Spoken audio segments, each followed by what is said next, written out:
Здравствуйте, меня зовут Лидия Бранкаччо. Здравствуйте, меня зовут Лариса Пуцелева. Я бабушка. А я внучка. Oh Belarus, mia rosa selvatica, foglia verde, fiore scarlatto. Non morirai sotto il vento furioso, non ti invaderà l'assenzio Chernobyl.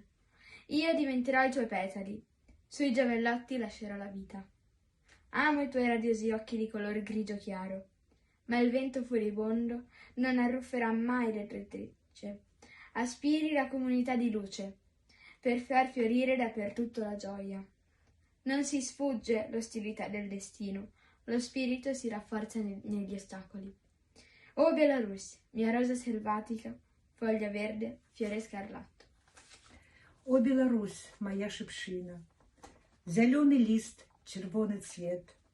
У ветра диким не загинешь, Чернобылем не зарастешь.